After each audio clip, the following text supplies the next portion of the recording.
দেশে মাজারের বিরুদ্ধে কথা বলা আর অলিদের বিরুদ্ধে কথা বলা এক জিনিস না। মাজার পূজারী যারা আছে তারা এটাকে বিকৃত করে আমরা অলিদের বিরুদ্ধে বলছি, এ ধরনের একটা প্রপাগান্ডা কিন্তু চালিয়ে দিচ্ছে। এটা হচ্ছে তাদের নেক্সট শুরুতের ধোঁকাবাজি। আমাদের সম্পর্ক হবে মসজিদের সাথে, মাজারের সাথে না। স্পষ্ট কোরআনে কারিমে আল্লাহ পাক ইরশাদ করেছেন, কবরের উপরে বিল্ডিং বানানো যাবে না। আমি কি আল্লাহটা শুনবো নাকি এদেশের তথাকথিত নাস্তিক বুদ্ধিজীবীদের কথা শুনবো? দর্শকবৃন্দ, বর্তমান সময়ে মাজার ভেঙে ফেলা হচ্ছে, অনেক জায়গায় কিন্তু মাজার ভেঙে ফেলতেছে। আসলে মাজার সম্পর্কে আমরা আলেম ওলামার অনেক কথা শুনছি, তাদের মন্তব্য, তাদের কোরআন হাদিস আলোচনা অনেক শুনছি, কিন্তু আমি একজন ব্যক্তির একটা বক্তব্য শুনে, একটা সাধারণ মানুষ হকার হয়ে তার বক্তব্য শুনে মাজার সম্পর্কে ইসলাম যে তার ভিতরে এত সুন্দরভাবে আছে, ইসলামের জ্ঞান যে তার ভিতরে এত সুন্দর, সেটা আমি শুনে অবাক হয়ে গেছি। তার বক্তব্য শুনে অবাক হয়ে গেছি। আসলে একটা সাধারণ মানুষের মধ্যে কত সুন্দর একটা ইসলামের তামান্না, জিহাদের তামান্না আছে, যে তার মধ্যে কত সুন্দর ইসলামিক জ্ঞান আছে, এটা শুনে আমার খুব ভালো লাগছে। সেজন্য আমি আপনাদের সাথে এই ভিডিওটি শেয়ার করছি। দেরি না করে ভিডিওটি শুরু করা যায়। বাংলাদেশে মাজারের বিরুদ্ধে কথা বলা আর অলিদের বিরুদ্ধে কথা বলা এক জিনিস না।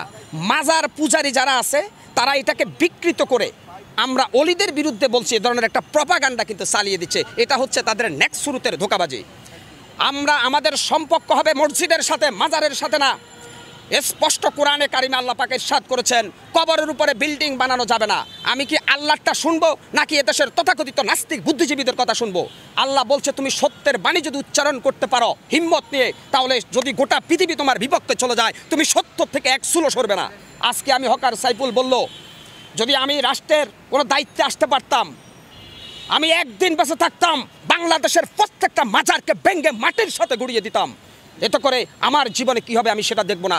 এই মাজার ভাঙ্গার সাথে আল্লাহর সন্তুষ্টি জড়িত। আপনারা মনে করেন মাজারে যিনি শুয়ে আছে উনি হয়তো আল্লাহর জান্নাতে চলে গেছে।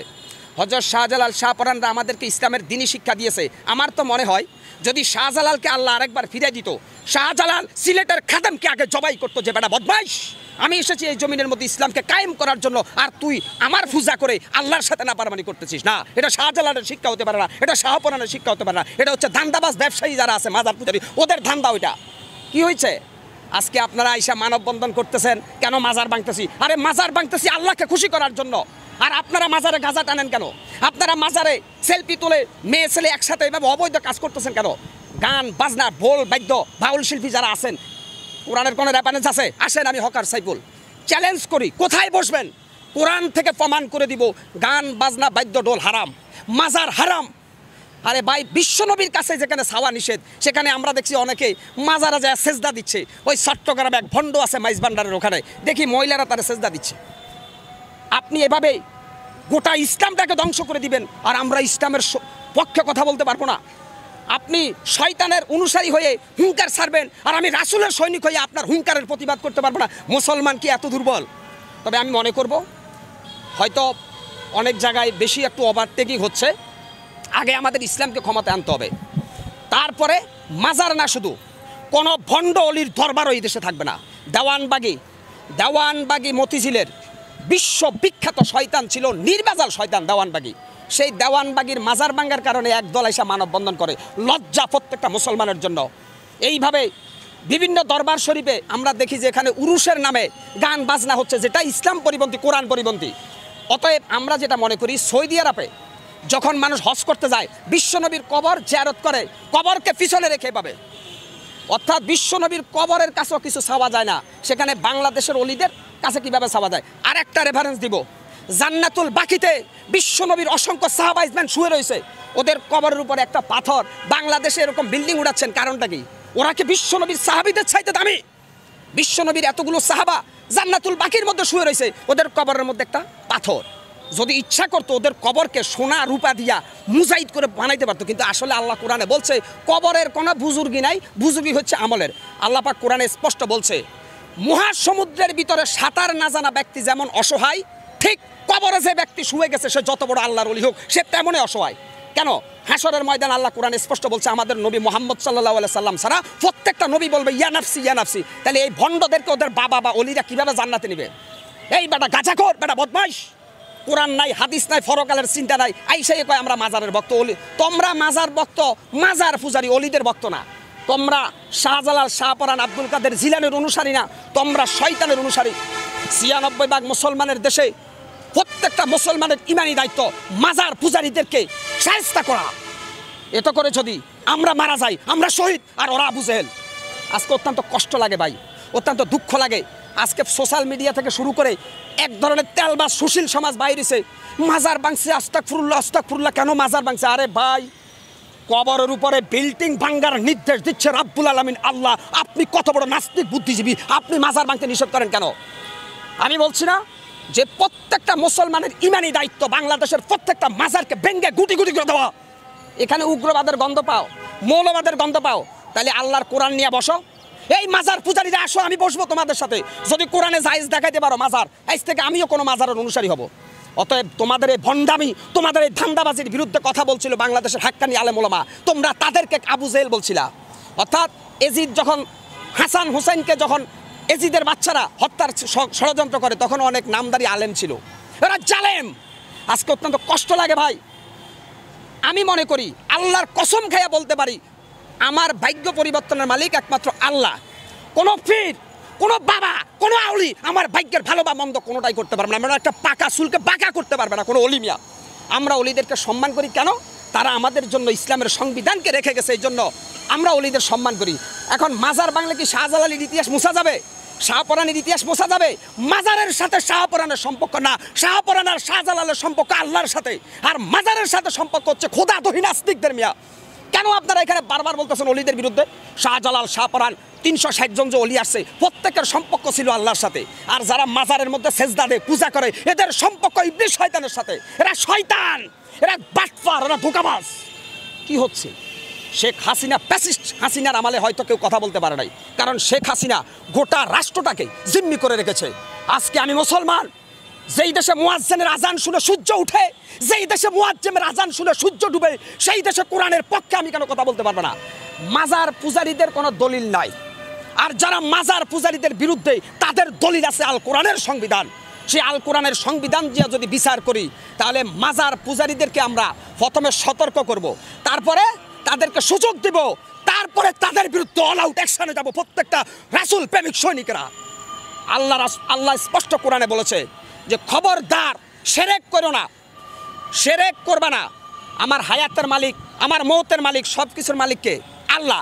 এই বাটপারের বাচ্চারা আর একটা ব্যাখ্যা দিচ্ছে আমাদেরকে যে উসিলা ছাড়া কোনো কিছু হয় না। আমরা যেহেতু গুনাহগার, ওলিয়া আউলিয়ার উসিলায় আল্লাহ আমাদেরকে একটু মাফ করে দিবে। ওই বেড়া বাটপার, ফজরের নামাজের সময় মসজিদে ঢুকা আল্লাহর কাছে হাত তোলা, আল্লাহ মাফ করবে। তোর এই ভান্ডাবাজি বাটপারি বন্ধ কর বেটা। কোন মৃত মানুষের উসিলায় দোয়া করার জন্য আল্লাহ নিষেধ করছে। কোন মৃত মানুষের উসিলায় দোয়া করা যাবে না, জিন্দা মানুষের উসিলায় দোয়া করা যায়। এই বাটপারের বাচ্চারা কবরের কাছে যাইয়া আল্লাহর ওলিদের উসিলায় মাফ চায় আল্লাহর কাছে। কেন? তুই এত বড় শয়তান, আল্লাহ তো দোয়া কবুল করবে না। অর্থাৎ আল্লাহ তাআলা বলছে দোয়া কবুলের প্রথম শর্ত হচ্ছে 5 ওয়াক্ত নামাজ। দোয়া কবুলের প্রথম শর্ত পবিত্রতা অর্জন করে আল্লাহর কাছে সেজদা দেওয়া, তাহলে আল্লাহ দোয়া কবুল করবে। কিন্তু এই গাঞ্জাখোর বাটপারের বাচ্চারা কয় দোয়া কবুলের জন্য নাকি শাহজালাল লাগবে। আরে বেটা, শাহজালাল কি ওখানে আছে না আল্লাহর জান্নাত আছে তুই জানোস? এই শাহজালালের কবরে আমি গেছি, একটা অভিজ্ঞতা বলে শেষ করি। আমি সিলেট গেছিলাম শাহজালালের কবর দেখার জন্য। সেখানে দিয়া দেখলাম আরবি হরফ লেখা একটা চাদর দিয়ে শাহজালালের কবরকে ডেকে দিছে। হঠাৎ করে দেখলাম বৃষ্টি পড়লো, আম পাতার উপরে কাক পায়খানা করছে, কাকের পায়খানা আরবি হরফের সাথে লাগতেছে। ভাই, কি নির্লজ্জ বেহাইয়াপনা! যেখানে শাহজালালের কবরের কোনো বুজুর্গি নাই, সেখানে আল্লাহর কালাম লেখা একটা চাদরের উপরে যে ফাকির পায়খানা করতেছে, এখানে কোরআন অবমাননা করতেছে। ওরে সর্বনাশ! আল্লাহর কোরআনের চাইতে কি শাহজালালের মর্যাদা বেশি বেটা? তাহলে তুমি কেন ওখানে গিলাপ লাগাইছো, আরবি হরফ লাগা, ওর মধ্যে ময়লা পড়তেছে? তাহলে আল্লাহর কোরআনের ইজ্জতকে বাদ দিয়া তুমি শাহজালালের চাদর দিয়ে ডাকছো। শাহজালাল তোমার মতো গাঁজা করে চিনে? এই বেড়া বাটপার! শাহজালাল, শাহপরানরা ছিল আল্লাহর ওলি, গৌর গোবিন্দকে সাইজ করে তারা সিলেটের জমিনে ইসলামের পতাকা উড়েছে। আর তোমরা ইসা শাহজালালের নাম বিক্রি করে ইসলামের সরাসরি বাস দিতেছ, কোরআনের বিরুদ্ধে অবস্থান নিতেছ। তোমাদের বিস্তার ভেঙ্গে ফেলা প্রত্যেকটা মুসলমানের ইমানি দায়িত্ব। দেশ এবং দেশের বাইরে থেকে যারা ভিডিওটি দেখছেন তাদেরকে অসংখ্য ধন্যবাদ। যারা পুরো ভিডিওটি দেখলেন, বক্তব্যটি হকার সাইফুল্লাহ ভাইয়ের বক্তব্য শুনলেন, আসলে আমার মনে হয় তাকে নিয়ে সুন্দর একটা কমেন্ট করা উচিত। আপনার তাকে নিয়ে সুন্দর একটা মন্তব্য করা উচিত। তার মধ্যে মাদার সম্পর্কে কত সুন্দর জ্ঞান রয়েছে, কোরআন হাদিসের জ্ঞান কিন্তু তার মধ্যে কত সুন্দর জ্ঞান রয়েছে, শুধু জ্ঞানই না, তার মধ্যে তামান্নাও আছে। আসলে যে মাজারগুলো ভেঙে ফেলা হচ্ছে, আলেম ওলামার আমরা বক্তব্য অনেকে শুনছে, আসলে কবরকে এরকম বিল্ডিং তৈরি করা আসলে এগুলো কখনো ইসলাম সাপোর্ট করে না। মাজার যাদের কিনে, মাজার দিয়ে যারা ব্যবসা করে খাচ্ছে, তাদের মতো নামাজ নাই, কালাম নাই, রোজা নাই, কিছু নাই। ইসলামকে তারা এমন ভাবে, ইসলাম নিয়ে তারা ব্যবসা করে খাচ্ছে, ইসলামকে তারা ছোট করে দিচ্ছে। আসলে যারা এগুলো কাজ করে দেখতেছে এই ব্যবসাগুলো তো বন্ধ হয়ে যাচ্ছে, কামাই করে খাইতে গেলে বোঝা যায় হ্যাঁ কত কষ্ট, টাকা ইনকাম করা কতটা কষ্ট। আর যারা এরকম মাজার দিয়ে ব্যবসা করে খায়, তারা তো জীবনেও কাজ করে খায় না, তারা বুঝবে কীভাবে? সেজন্য তারা চাচ্ছে মাজার থাক। আসলে মাজার, কিন্তু আমি আর কিছু বলবো না, কারণ এই হকার সাইফুল্লাহ ভাইয়ের বক্তব্যের মধ্যে সব কথাগুলো আছে, আপনারা তো শুনলেন, আর কি বলবো। যাদের মধ্যে ইসলামী জ্ঞান আছে তারা কখনোই মাজারের সাথে থাকবে না। আল্লাহ তাআলার কাছে দোয়া করি, আল্লাহ তাআলা প্রতিটা মুসলমান ভাইকে সঠিক জ্ঞান দেন এবং ইসলামকে বোঝার মতন তাওফিক দান করেন, সবাইকে হকের পথে চলার মতো আল্লাহ তাআলা তাওফিক দান করুন, আমিন। যারা ভিডিওটি দেখছেন আপনাদের মতামত অবশ্যই কমেন্টে জানাবেন।